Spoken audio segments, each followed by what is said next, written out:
नमस्कार। स्वागत है आप सभी का आज के सत्र में। आज हम बात करेंगे अशोक के द्वारा अपने धम्म के प्रचार हेतु उठाए गए कदमों के विषय में। अशोक का तीसरा शिलालेख हमें गुजरात के गिरनार से प्राप्त होता है।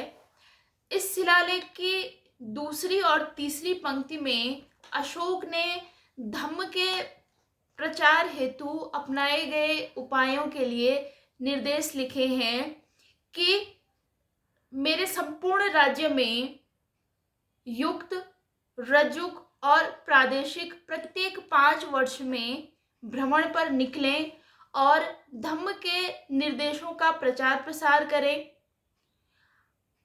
अशोक के शासनकाल में रज्जुक, युक्त और प्रादेशिक ये तीनों ही प्रशासनिक पदाधिकारी हुआ करते थे। युक्त नामक प्रशासनिक अधिकारी का कार्य था कर वसूली करना, राजकीय संपत्ति का प्रबंधन करना एवं राजस्व में वृद्धि करना। इसी प्रकार रज्जुक भूमि की पैमाइश करने वाला अधिकारी था। प्रादेशिक का कार्य था विभिन्न विभागों के अध्यक्षों के कार्यों की निगरानी करना। अशोक ने अपने राज्याभिषेक के 14वें वर्ष में धम्म के प्रचार प्रसार हेतु धम्म महामात्रों की नियुक्ति की थी।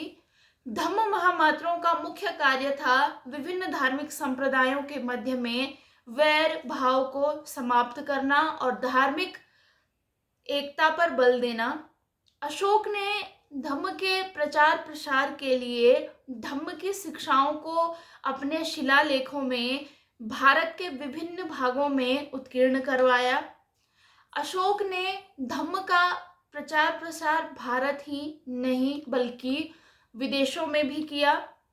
अशोक के 13वें शिलालेख में और अशोक के दूसरे शिलालेख और 13वें शिलालेख में हमें उन देशों का विवरण मिलता है जहां जहां अशोक के द्वारा अपने दूत धम्म के प्रचार हेतु भेजे गए थे। इनमें चोल, पांड्य, सत्यपुत्र, केरल पुत्र, ताम्रपर्णी और यवन राज्यों का विवरण हमें प्राप्त होता है। अशोक के काल में पाटलिपुत्र में तृतीय बौद्ध संगीति का आयोजन हुआ था और इस बौद्ध संगीति के पश्चात अशोक के द्वारा बौद्ध धर्म के प्रचार प्रसार हेतु भी विभिन्न देशों में बौद्ध प्रचारक भेजे गए थे और इन बौद्ध प्रचारकों की सूची हमें बौद्ध ग्रंथ महावंश से मिलती है।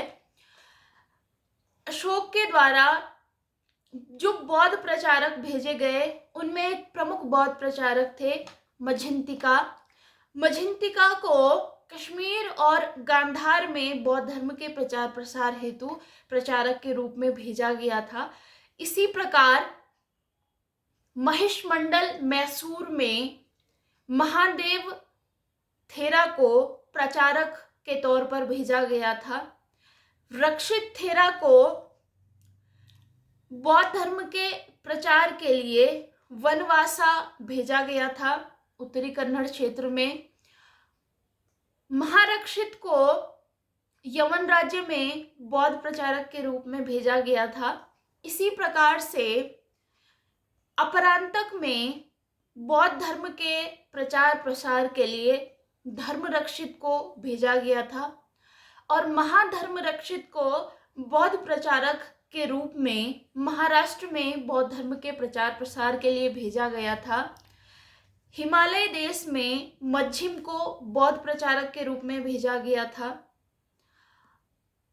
स्वर्ण भूमि या म्यांमार में सोना और उत्तरा को बौद्ध प्रचार के लिए भेजा गया था और श्रीलंका में स्वयं संघमित्रा और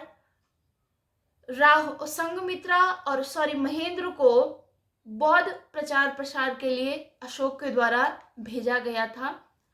प्रतियोगिता परीक्षाओं की दृष्टि से बौद्ध प्रचारकों की ये सूची अत्यंत महत्वपूर्ण है। एसएससी सीजीएल की परीक्षाओं में कई बार ये प्रश्न आ चुके हैं। किस बौद्ध प्रचारक को किस देश में भेजा गया था? आज के वीडियो में इतना ही। अगले वीडियो में हम बात करेंगे इतिहास के महत्वपूर्ण एक अन्य विषय पर। तब तक के लिए धन्यवाद।